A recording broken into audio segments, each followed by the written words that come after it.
Hey everyone, we're pleased to announce that this episode of the 84 Million Podcast is brought to you by our friends at Luxfolio. Inspired by Bitcoin's success as a corporate treasury asset, the team at Luxfolio is pioneering the Litecoin treasury strategy as the very first publicly traded Litecoin treasury company. Confident in Litecoin as a hard, scarce, and sound digital currency, Luxfolio is proving that digital silver is now institutional grade. With a robust Litecoin balance sheet, Luxfolio is committed to actively supporting the Litecoin ecosystem, collaborating with developers, miners, media, and others, promoting further Litecoin adoption. Luxfolio is setting the standard for Litecoin adoption at the corporate level. Learn more at luxfolio.com, luxfolio.com. When it comes to mining, pools matter. This is why we recommend POWERPOOL. POWERPOOL is a mining pool built by miners to maximize profits. If you're mining from home or have a larger scaled operation, use POWERPOOL for the best payouts. POWERPOOL supports SHA-256, X11, Blake 2S, EagleSong, K-Heavy Hash, and of course our favorite, S-CRYPT for Litecoin, Dogecoin, Bellscoin, and others. Mining with POWERPOOL is easy with its simple user interface, and the platform has all the reporting exports that you're looking for. POWERPOOL typically charges a 1% fee, but if you use the 84 million link in the show notes, you will pay less than 1%, which is excellent. So sign up, point your machines, and start mining with POWERPOOL for lower fees and better payouts. Cheers, happy mining.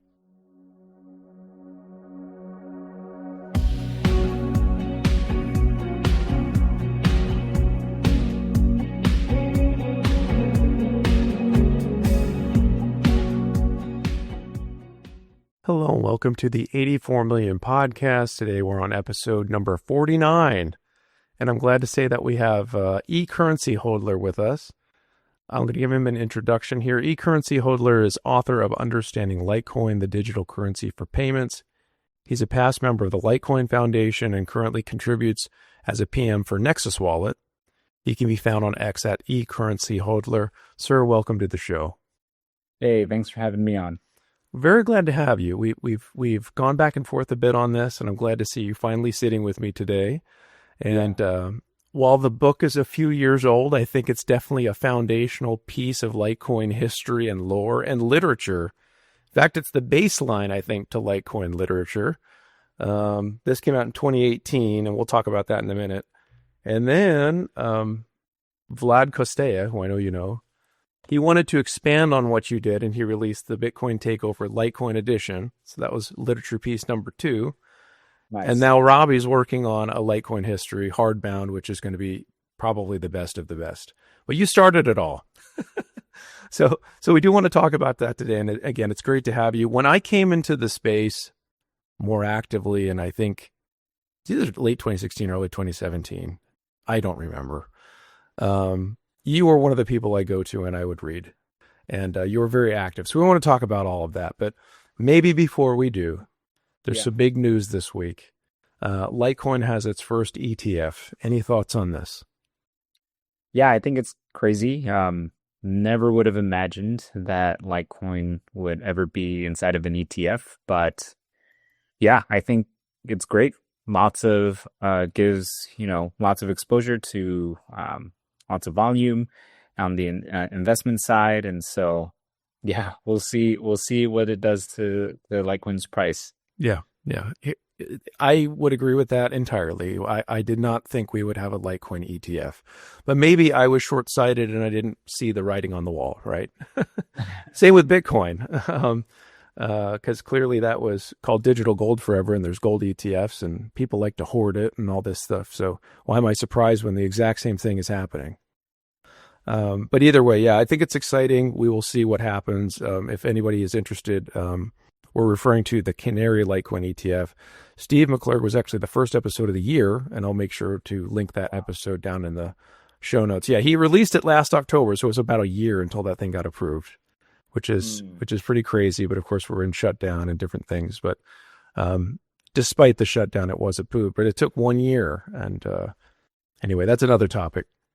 Let's maybe look back a few years, and this is kind of where I want to go with most of our conversation, is what was it like when you were involved in the early days with Litecoin? I know that there was community online to a degree. I mean, Charlie released his statement on Bitcoin Talk, the Litecoin launched a light version of Bitcoin. But there was Reddit. You were very much involved in that, and other forums. What was life like for the community in Litecoin when you were first involved? Yeah, I think I was like really active, maybe towards, middle of 2016-ish. And most of the community was on Reddit. And so, there was like some activity on X, but that was like mostly like Bitcoin at that time. Nowadays, I feel like there's a heavy like Litecoin community on X now, which has been good. Actually, huge reason for that is probably John Kim 77 with his tour of Asia. So shout out to John. Yeah, and then yeah, he even did like the East Coast and West Coast Twitter groups, which was like pretty cool to see. Yeah, I think there was also a Litecoin Talk forum as well, where people could post questions, and I do remember, posting on there and responding to a couple comments, but really most of the activity was on Litecoin. Yeah, our Litecoin Reddit, the subreddit. And I didn't realize that. I was reviewing the book, and the beginning of it has an opening by Charlie Lee. He wrote the forewords. That's pretty cool. And it mentioned you were one of the moderators or the moderator on our Litecoin. I didn't know that. Yeah. There have been long time moderators of Litecoin. Yeah, it's been a while since I've thought about that. But yeah, Loshan is also a moderator. We have like maybe two or three other people. Yeah, and they've been long-time contributors to the community.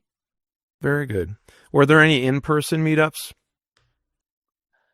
I tried in LA, I think once or twice, and had like a few people come out. But yeah, I don't think there's been any like, well, I mean, on my end, of course, there have been other people who've hosted meetups, and John Kim did his tour in the US, so that, had a lot of people come out. But yeah, the ones that like I hosted or the ones that I went to, there was only like a couple, and yeah, I tried to do them in LA. Got it. Yeah, that was pre-summits. But Yep. you were with the early summits too. Yeah, it's interesting. I think some things haven't changed at all. I think it's still kind of difficult to meet in the physical people space, although it's gotten better. I mean, there's conferences and everything now. Those are gigantic, but just the day-to-day grassroots stuff, I feel it's not really happening. It's mostly online. So in that sense, I think we haven't changed a whole lot. But those are special times. Go ahead. But for you, you said you joined like, or you were more active like 2016, 17. Probably 17. If you were 16, I'll say 17. I'd have to look to see when I bought Litecoin again after ignoring it for many years and sticking only to gold and silver because of Peter Schiff and all of his wonderful Peter Schiff and all of his propaganda. So what did you see? Like, where did you see like the community? I came in mostly on Twitter. Ah, okay. It was Cool. Twitter. And I know there was a few accounts that kind of shouted me out over the period of months and years of just involvement. I mean, the community is extremely friendly. We remain to be a very good community to be a part of, very open. And then it just kind of went from there. But that was my kind of connection to Litecoiners when I intentionally wanted to be connected to Litecoin after, again, having intentionally disregarded the whole space for a few years. Well, you did not even so you never even looked at Reddit. It was mostly Twitter. The front page of the internet. No, I never was a Redditor. Interesting. Even Okay. back in like 2011, 2012, like I had friends that were big into it, not necessarily for crypto, but like they loved Reddit. Like it's still a thing. I've never, the only accounts I had were eventually like shadow banned or whatever, and then you didn't get them back and whatever. But it feels like a long time ago. I don't even remember my account names. But yeah, but Litecoin, our Litecoin is still a thing. I mean, people still go there. Yeah. So I think it's still alive and well. And I do believe there is Litecoin Talk too. Still, okay, cool. I believe it's still there. Pardon me if I'm misspeaking. I'll link it in the show notes if it's live, but I think it is. Well, very cool. 2017, you were around. That was when I believe, I believe I was coming in March or spring of that year, and it was a wild year. A lot of excitement. You had SegWit in May. Seems to be a thing about Litecoin in May with upgrades. SegWit was May, and then Lightning was added due to that adjustment. The first, if you look at Charlie's 10-year thread, which is still a great piece, maybe we consider that to be a book on Litecoin. Should be. He mentioned about the first Lightning transaction between he and Jack Mallers. It was, I believe, Zurich and San Francisco. And that happened, big news. The community was really, again, active. That's what I showed up to. And then, of course, we had a massive bull run at the end of the year, which is just mind-blowing. I think we went from somewhere like $3 in the beginning of the year to like $3.90. So what was that time like for you, having been more involved in the foundation and the community? Just what are your recollections at the time? Yeah, I would say that was a very exciting year. There was a lot of controversy around the SegWit upgrade for Bitcoin. And I think that year, Litecoin really kind of proved itself as like kind of like a test bed or a test net for Bitcoin. And and like there was like even a $1 million bounty on SegWit on Litecoin that kind of proved that upgrading to SegWit was safe. And I think that was a huge deal because there's so much FUD, so much like misinformation during that time around like what SegWit was and whether people could spend it, what anyone could spend meant, and why they used it. And that bounty or that bounty made a huge impact, I think, on getting SegWit activated on Bitcoin. And so, I think it was, and during that time, Charlie was really involved. He was in it both like not only on the Litecoin side, but also on the Bitcoin side. And so it felt, I think I was, filled with a lot of pride being part of that community because it's like, we were helping push the needle on a lot of very important upgrades and in the whole, I would say, like crypto ecosystem. And so, Charlie was hugely instrumental, I would say, for the Bitcoin upgrade in SegWit. And at that time, he was making a lot of strategic moves, and it was just kind of crazy to see from behind the lines, like what was going on and the moves that he was making. And I think we are all very lucky that he was involved and like even created Litecoin. Yes, I can agree with this. I miss some of that. Everyone's getting older. I mean, it's a different world too, but he was doing Dragon Ball memes and it was amazing. It was really quite something. There was the Chikun meme, I think, that popped up during that year too, which was hilarious and fun. That's why some people, if you look through the internet, you'll see Litecoin associated with the chicken. So that was the same year. And I think so. Yeah.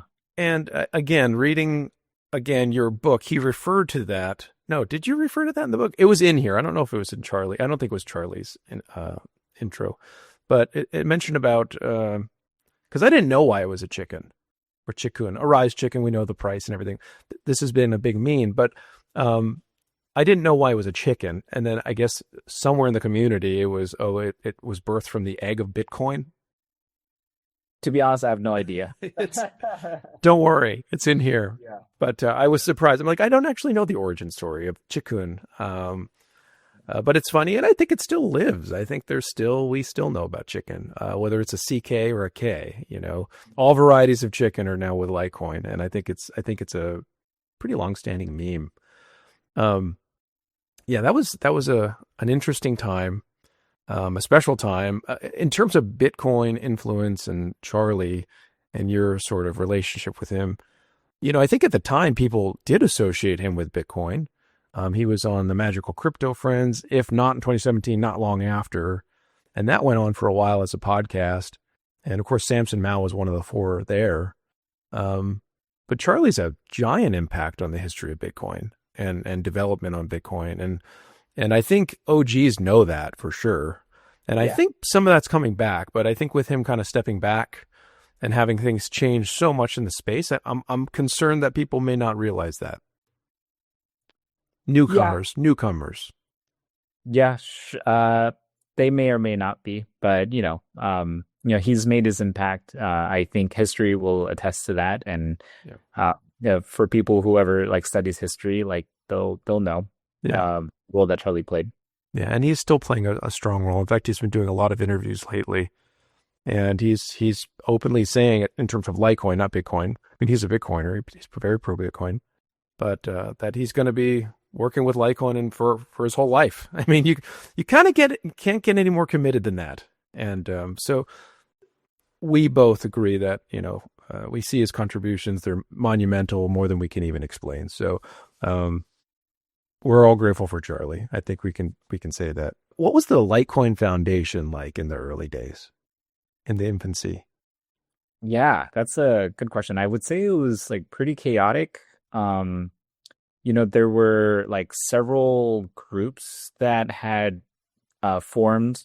Like there was like maybe there was like another organization before the Litecoin Foundation.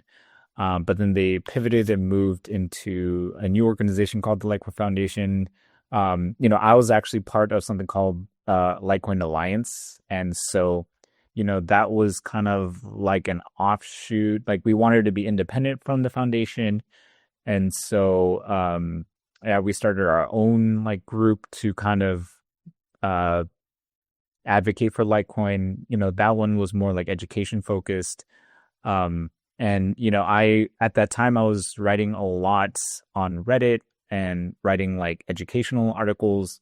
And so and one of the initiatives for that Litecoin Alliance group was education. And so it was actually during that time that I wrote a lot of content for the book and also my website, the Light School. But then, things didn't really work out with the Litecoin Alliance between me and them. Like at that time, I was trying to be like super pseudonymous and like kind of protect who I was, and I wanted to be super private. And they didn't like that. They were sketched out by the fact that I wouldn't like tell them who my name. It's like a very different culture, I think, between now and back then. But so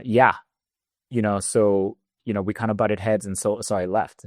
But all the content that I had written for Litecoin Alliance, I was like, well, what am I going to do with this?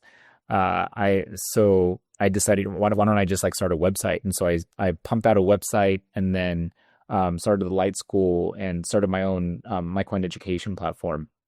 Which is great. It's no longer online.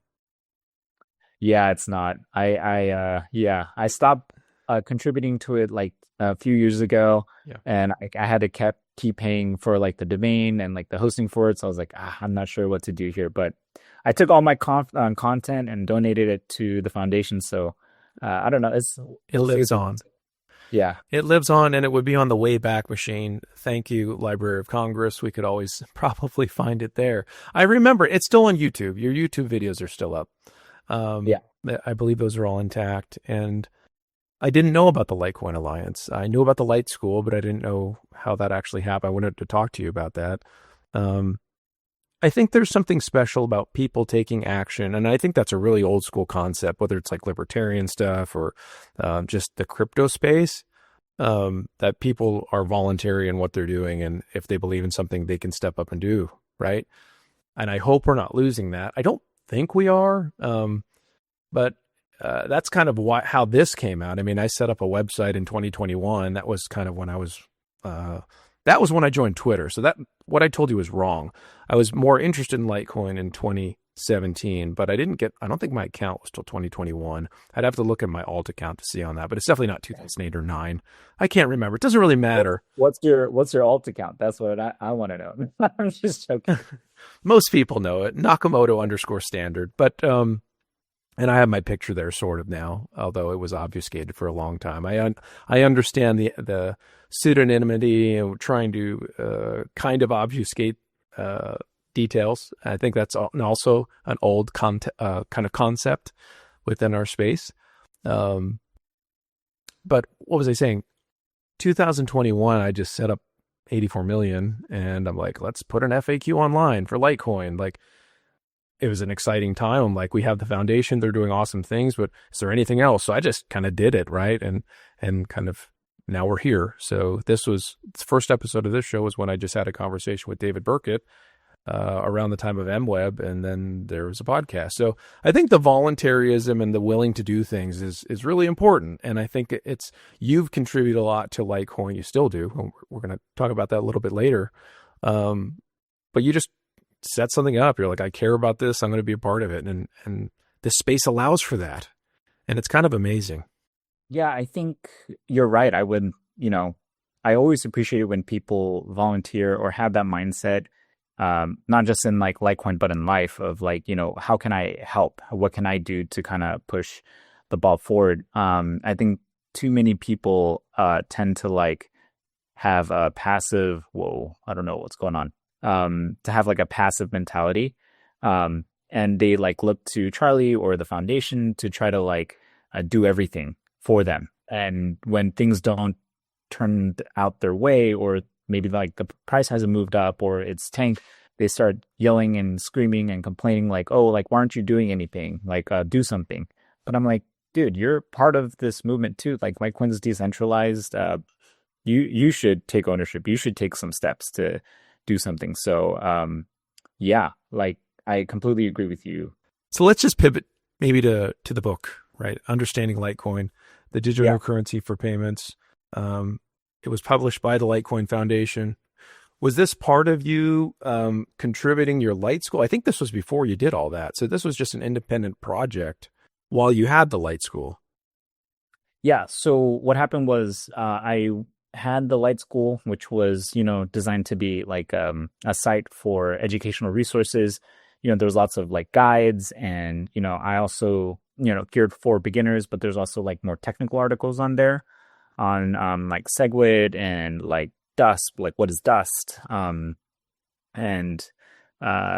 confidential transactions, the Lightning Network. But, I think I forget who talked to who first, but the idea was kicked around that, maybe there should be a book, like a Litecoin book, kind of like Mastering Bitcoin. And I think one of the initial attempts at that was, there's Mastering Bitcoin. That was like open source. And then one of the ideas we kicked was, well, why don't we just like fork Mastering Bitcoin and just like replace Bitcoin with Litecoin and like like other information. Just Control F. Yeah. Yeah. But we thought, that's probably not a good idea. And then so I think at some point we came up with the idea of like having another book. And I thought, and I think it was maybe even before then, I was like, I was writing all these articles and I was like, well, why don't I just like compile them into a single book for people? And like the chapters that you see in the book were also online. At the time, there was like maybe like 2 or 3 other chapters that were not. And so, I talked to the foundation about it, and then, they were like, yeah, I think it was a great idea. And so work with them to kind of figure it out. And thankfully they were open to the idea. And we were able to publish a Litecoin book. And it's kind of cool because I have a background in creative writing. That was like my degree in undergrad. And so I had always wanted to be an author of some sort. So it was like really cool to get something out there and officially say, yeah, I'm an author. Absolutely. It was long before AI and ChatGPT and any prompt producing it for you. So this is the real deal. You wrote it, you read it, you understand it, and you produced it for everybody else to learn something. And I just remember having it. I remember there was a little video I did. It's long gone, but I posted, I'm like, I'm reading this great book, Understanding Litecoin, and you need to look into Litecoin. And I like the styling. I mean, I know it's aesthetics, but was this a Robbie thing or did you design it? The gray with the pink. There was like another designer that we worked with for that. Yeah. I think it's an attractive book. Typically, it's back on my behind me on the table there, but we brought it out for this one. So it's about payments. This was published in 2018. So to me, it looks like you were a prophet. If anybody's read bitpay.com/stats, Litecoin's doing extremely well over the course of nearly 2 years, albeit with like a month of leading the pack on BitPay being the number one choice of individuals for payments. So it was always kind of baked in that Litecoin was a payments coin, but did you think we'd end up where we are now? I mean, that was the hope. That was definitely the hope. But it is really cool to see that it's kind of stayed on course and people are actively using it for payments. Yeah, and like that wasn't like my thing, you know. It's something that yeah, I think like Charlie was kind of talking about way before. Right. And it's such a easy to understand concept of like, you know, Bitcoin's for savings and then Litecoin you use it for payments, you know. And so one thing I do realize is that like branding or just like storytelling in general is so powerful and so important. You got to give people something simple to kind of like latch on to. And that's definitely what, like, you know, the digital currency for payments, like using it for daily payments, that's something that was super practical and simple for people to be like, hey, like I can use my Litecoin. It's not something that I'm just like buying and holding, but let's like use it and go to stores and shoot videos of people paying for Litecoin and or paying stuff with Litecoin. And so yeah, it's been really cool to see that it's still held up to that vision. Yeah, and it is Charlie's vision. He said it out at the beginning. We believe, you know, this is the silver to Bitcoin's gold. Now he's talking about it as if this is the people's money. That was kind of the big thing this year when we were out in Vegas. He introduced Litecoin as the people's money, but it's really the same thing. The people's money in silver was always one and the same. So it's actually a new take on the same narrative. And it's a powerful narrative and it's a historical narrative. Now I understand we're in the digital realm now. That's the only kind of variant there. But historically, people were using silver for payments and carrying it in their pockets. And it was lighter weight and I don't know about velocity, but the analogy is strong and it is complementary to, of course, gold. Silver would be a complement to gold, independent, but complementary, right? And Charlie's articulated these and he hasn't changed. So clearly this is a very strong conviction from day one that still he hasn't changed. You know, other folks come into crypto and do their thing and disappear and change their mind. Like he's had like laser focus on this is payments, this is digital silver, and now we have ECFs and they're saying it's digital silver. So again, I think this is all just a matter of time and work and obviously a ton of investment on his part, the foundation, the community, just with the growth and the adoption. But the narrative, I think, is still the original narrative. Yeah, it's really cool to see. And who knows, maybe 10 years from now, it'll still be the same narrative. I don't see why it shouldn't be, but that's not up to me. I'm one man.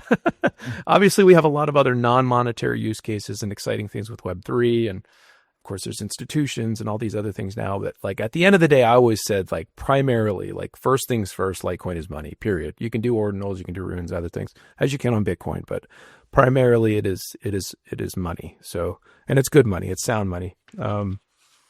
Speaking of payments, our last guest, Aztec Amaya, he's actually with LitVM and they're building Web3 over basically with Litecoin and other chains.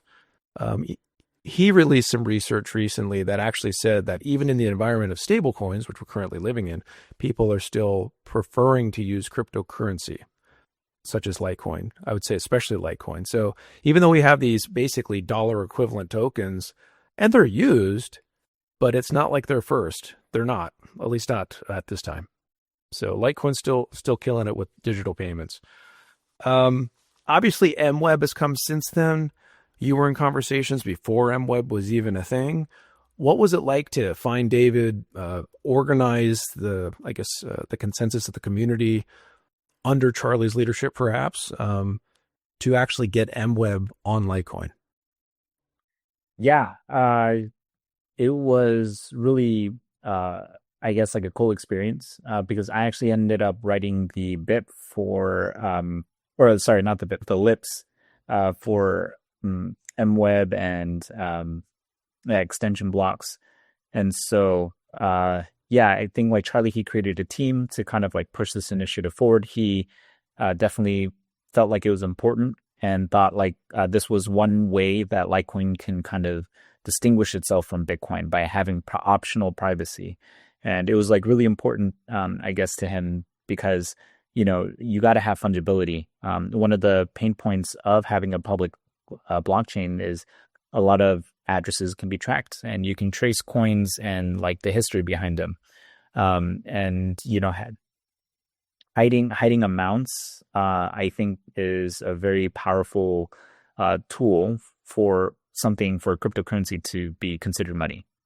And so, yeah, I think we, you know, my job was to kind of like research and also to write. And there were, you know, the nice thing about extension blocks is that it is kind of like a block size increase. But also it's done in a way where like you don't materially impact like the L1. Like obviously you gotta have like yeah, it's not like confidential trying to put in like confidential transactions or something where you got to change like the whole commitment schemes. You can have optionality with extension blocks. And so I think that's one of the reasons why like Charlie was really excited about adding MWeb. And you know, MWeb has pretty good privacy, and the scalability of it is also great because you know, you're cutting through like transactional histories and you're just yeah, it wasn't going to crazily impact like the block sizes of Litecoin, which was important. And so yeah, and even the idea of an extension block, you know, it's not a side chain. It's part of the actual Litecoin blockchain. And it was like such a nice way to implement kind of like a soft fork with yeah, because yeah, it's not like a completely separate sidechain that we would have to host and run. But it's similar. It's similar to a sidechain. And you know, I think when we were talking about extension blocks, I reached out to a couple Bitcoiners, like leading researchers in the Bitcoin space, and I knew that other people had talked about maybe the idea of having extension blocks as a form of a soft fork on Bitcoin. So I reached out to those guys and they were actually very interested. And so they got involved and they gave like feedback on, you know, how we were implementing it. And so, yeah. And then for David, I think he came in maybe after the fact, after we launched the lip, but man, has he been a force of nature. He's been so instrumental in yeah, in putting out MWeb, creating MWeb from the ground up. And yeah, I think he also helps maintain Litecoin Core too, which is like super important and difficult because you got to maintain all the changes in Core, Bitcoin Core, into Litecoin Core. And so, yeah, I love David. He's like one of the most even-keeled people I've met. I don't know how he worked so hard on it, and yeah, I think he's a huge asset to the Litecoin team. Yeah, absolutely. And he came from Grin. Yep. Yeah, great guy.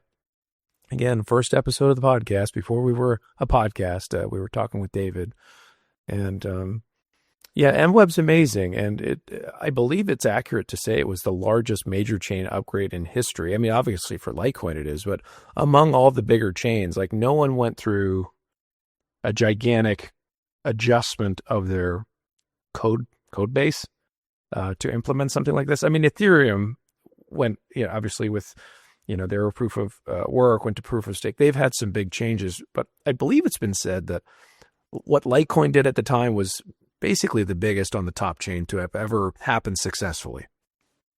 Yeah, probably at that time. Yeah. What has happened since? Do you have any other ideas that made this is non-Litecoin, but I'm just picking your brain. Oh, yeah, definitely the proof of stake for Ethereum, and also like how they implemented sharding is massive. It's huge. Yeah. Change um and like, arguably, yeah, no, it's because they went from a like proof of work to proof of stake, which is a complete change in consensus. Huge, yeah. Yeah, Yeah. yeah. Very good, very good. We rabbit trail, but I like it. Early summits. There have been 5. There's been a cruise. Um, I think they've come a long way. You would moderate a lot of the early ones and very much involved as a volunteer and a participant in the actual event itself. What were the early Litecoin summits like? Or let's say the first one. Was that the one with Ron Paul? No, Might have been no. number 2. So I think that might have been number 2. Yeah, Okay. yeah. Ron Paul was in Vegas. I don't think he was in San Francisco. 2019. Ooh, It's okay. yeah.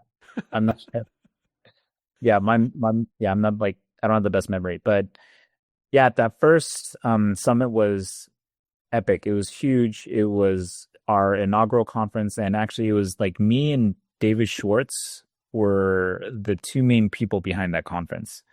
And David was, I mean, huge shout out to David, not only for the conference, but everything that he does for the foundation. He is a machine. He's a maniac. Yeah, he does so much. And he cares a lot about the foundation and about Litecoin. And so I love that guy. But yeah, he and I were like the main people behind the Litecoin Summit. So we organized it.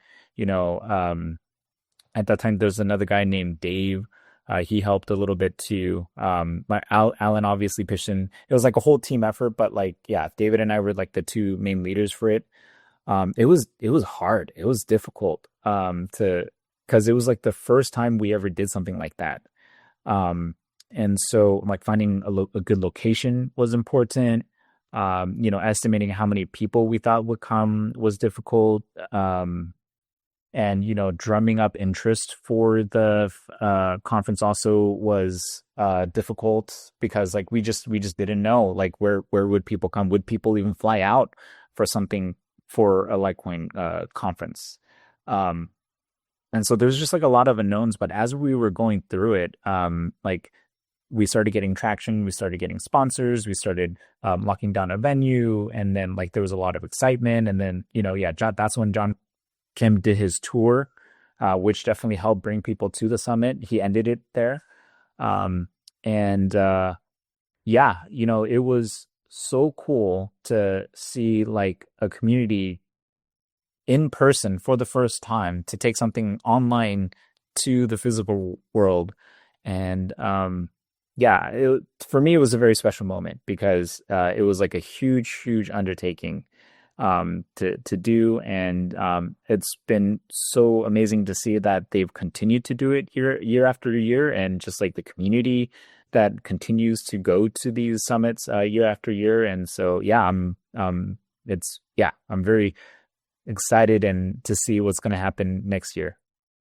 I'm excited as well. Tell us a little bit about maybe the OGs that you were running around with, like John Kim and his tours. We had him on the show too, but you were in his cohort, your peers. Tell us about him. Yeah, I mean, yeah, John Kim's amazing. He's got like an incredible way of connecting with people. He's such a charismatic guy too. People just like love him. And I think he also is a principled man. He doesn't compromise on things that are important. And so, and I think that's a common trait with a lot of people in the foundation. We are not doing it for the money. We're not doing it for fame or anything. We're doing it and we contribute because we believe in like the mission. And so, all those guys are like I would consider them close friends. And it's been really cool to see like how our friendship has developed over the past like half decade.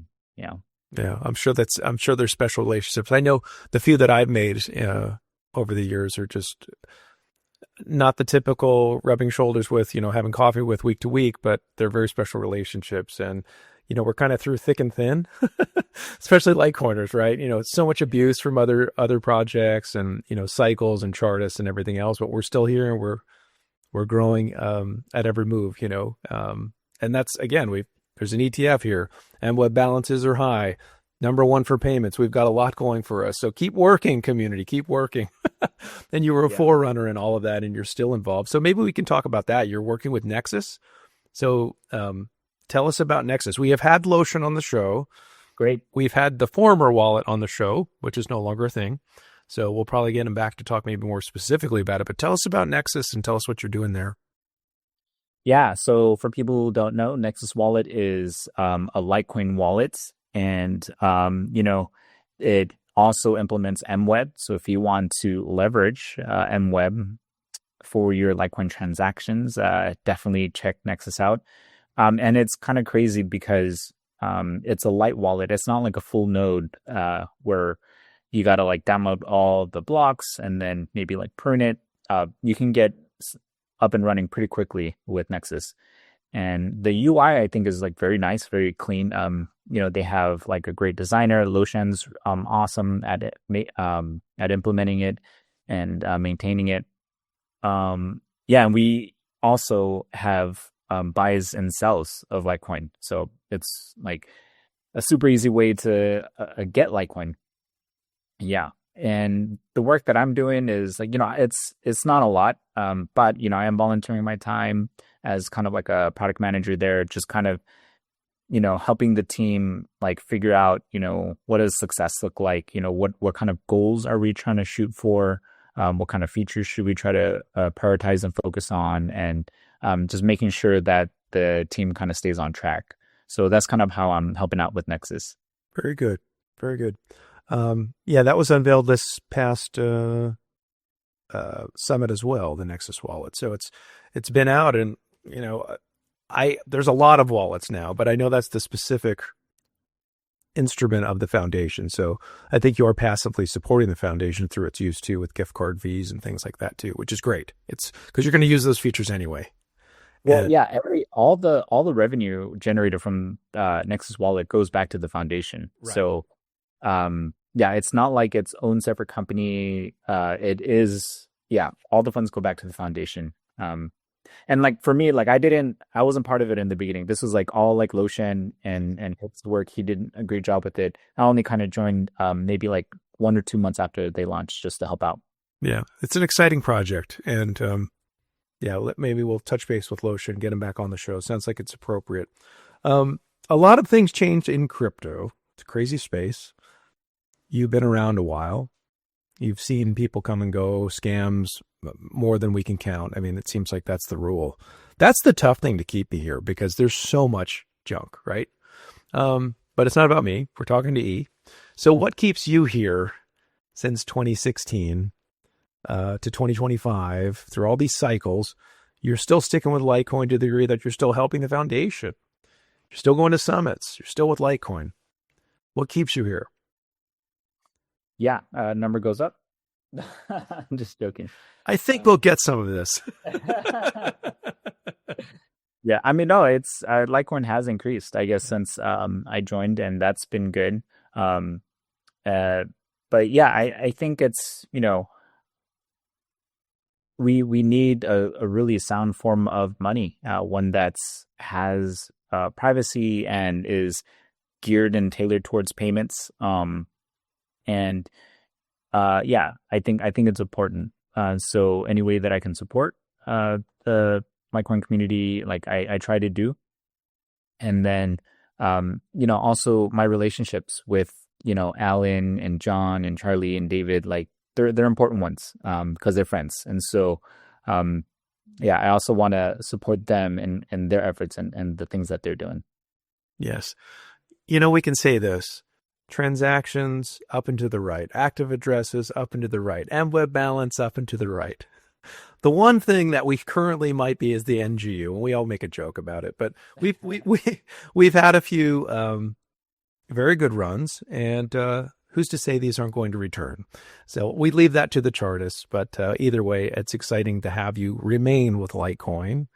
And of course, come on today and talk about the book, which is now 7 years old, which you can still get on the foundation website, I believe. If not, I think it's on Amazon. But you still can get Understanding Litecoin. I don't know about physicals, though. I hope you can.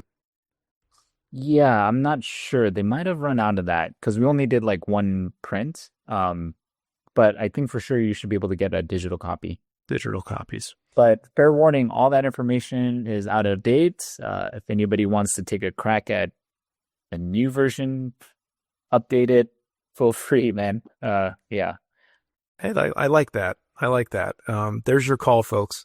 Whoever wants to modify this or expand upon it, the time is now. But, there's still a lot of great stuff in there, like fundamental things, because the fundamentals don't change. They just kind of get, UI, UXs built on top of them. But this is all still correct. And it is dated compared to what happened now. But this is like a primer on Litecoin. I think it's very important. And you can get your hands on one, digital or otherwise, do it. I think any Litecoiner should read it. Yeah, it still breaks down like private and public keys, how I think hardware wallets work. It doesn't have MWeb, so that would be a nice addition, for sure. I think so. And again, that was why kind of Vlad set up his book. It's not as much of like a tutorial. Like I think yours is a real straightforward, like how to. His has elements of that, but it's also has interviews and things. But he intended to fill your shoes, or try to, with this. This is my. It's not even bound. This is like a sample, but there is Litecoin literature, and the body of literature is growing. So pretty exciting stuff. Yeah, and I thought he did a really great job with it. And yeah, Vlad's a great writer, and you should definitely listen to his podcast. We do. And he's been on this one. Tell us about your relationship with Vlad. I remember him talking about, I got to volunteer with E, and like, what was your relationship like? Like Vlad was, in the early days in the foundation, it was like lots of people wanted to like volunteer. But they would just kind of show up and just kind of be like, okay, but they wouldn't say like what they could do or how they could help. And Vlad was one of those guys that actually like, he wrote stuff. And so kind of helped him with like writing some articles, and then helped him get a couple of, positions like writing articles for magazines. And yeah, I think he's from then he's just kind of like taken off, like hosting his own podcast and kind of creating his own niche and his own domain, his own kingdom. So yeah, he's been doing really good. I agree with you. So he's our favorite maximalist, and maybe we'll just ask you about that. Do you think the non-Vlad maximalist types, those that have the biggest, podiums and microphones that are the loudest, have they lost their way in arrogance, or are they on the right track for Bitcoin? I would say that, you yourself said it, that there's so many scams, right? There's so many scams in this space. And so it's just trying to figure out which ones are scams and which ones are not. I think, just having a heuristic of like, we know what's not a scam, so like just stick to them. Everything else is a scam. It just kind of maybe is like a tool for people to like, yeah. And for especially like newcomers to kind of get them into the space and make sure that they don't get scammed. Mm-hmm. So I think there is value in that, in terms of that approach, but definitely, when they take it to an extreme and end up being extremely toxic, it's detrimental, I would say, to just the whole crypto ecosystem. But it rears its ugly head inside the community too. And right now, Bitcoin's going through like a bit of a drama between like filtering transactions and not. And, it's got, and it's so dumb because filtering a transaction, I think, is such a non-issue, but there's a small group of Bitcoiners that are turning it into a bigger issue than it needs to be. And you're referring to knots, correct? Yeah, to knots, to that contingent over there. And I don't know, it's just kind of, yeah, it's affecting people's, I was just reading a post on X today of how, someone was feeling like suicidal. And he's like a huge uh, researcher and developer for Bitcoin. And I'm like, guys, like this is not healthy. This is not good. This is not what you guys need to be focusing on. Like maybe we need to turn our attention on to like a future software proposal or something more constructive than this. Like this is kind of like a non-issue, and it doesn't materially impact, I think, Bitcoin in any way. So yeah. So back to your question, for sure, like there are definitely factions in, I would say, toxic Bitcoin maximalists where it just is pretty detrimental and unhealthy. Yeah. Yeah, I think it'll self-correct. I hope it will. I mean, it'll have to, right? If it's not true or it's not founded. I think so this is my struggle. I mean, I like a lot of what Bitcoiners say, like about economics and money and, inflation and like all of that's correct. But then, of course, as a Litecoiner who has been very pro Bitcoin in the course of my life, you'll get like zero when it's like on principle, they're essentially nearly identical. I mean, MWeb is more of a variant now on Litecoin. But the omission is bad. I feel like it never was that bad. Like when you were running around in the light school, like there was much more collaboration, and now you've got this takeoff of NGU, and it's like, it is us. That's it, Well, I think because, back then, there weren't as many blockchains around. Mm-hmm. I think even Bitcoin they were unsure if it was going to succeed. There was doubt, like, with the 2017 hard fork, people thought that Bitcoin could die. I thought Bitcoin could have died. And so it was like so early. Yeah.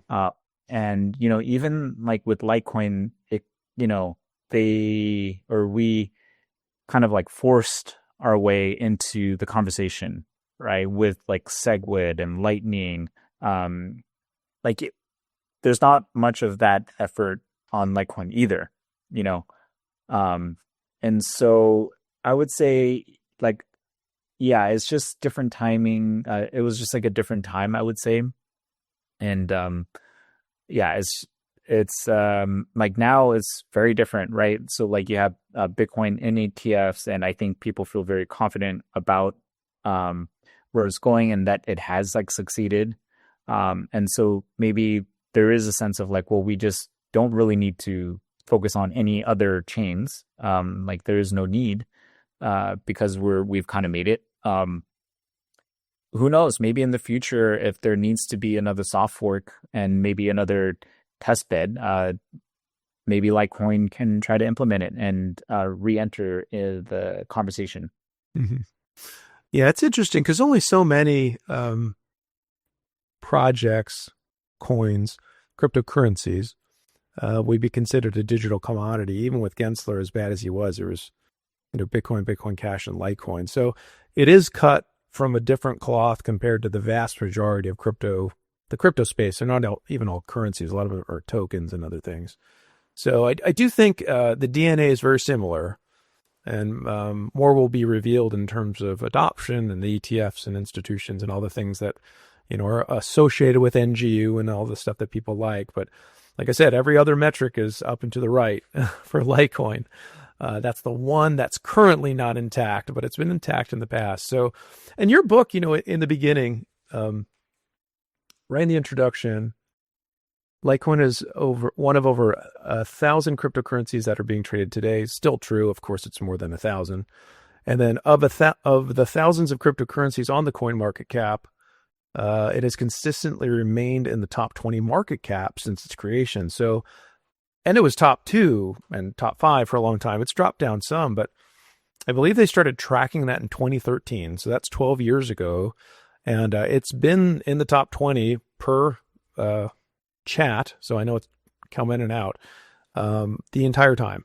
So it's never fallen out of the top 20, even after all these years, even since the genesis of tracking market caps. So again, we're here for Litecoin. You've been a big part of Litecoin. You're still here for Litecoin. Bright days ahead and a lot of exciting things. So what are you excited about currently in Litecoin? And then maybe we'll land the plane for the episode. Yeah, definitely. I still think there's lots of stuff to do with like MWeb. Um, yeah, and it would be kind of interesting to see if we can add like Lightning on top of MWeb. Like I don't have any ideas if there's been any talk about that or research done on that, but then you can kind of like get privacy with amounts, and also you can get even transactional privacy between addresses, and so you completely delink everything. I think that could be cool. But yeah, I think what the stuff that Loshan is doing with like Nexus Wallet is also very cool. And so, I would say those two big things would be the stuff that I'm kind of interested in. Good word. Yes, that was addressed. Episode 1, David Burkett, with all the poor audio and visual on that episode. He did say there are Lightning channels with MWeb that could absolutely be done. So who knows? That would be huge for privacy for sure. Well, I think even the atomic swaps and everything else, Basic Swap Dex is doing this, Dr. Kapil and Marasinga, but I still don't think we're definitely not talking about that anymore, because that was a big talking point, this atomic swaps and different swap varieties. Some of it's baked in with the way platforms are working now, but more can be developed there. I think Lightning, you had a lot of people disappointed with it, and probably for good reason. But it doesn't mean it should be abandoned. We could still do these things. I mean, we do have the Lightning Network on Litecoin. I don't know how much it's used. I don't think very much. But it is there, as it is in Bitcoin. Right. Yeah.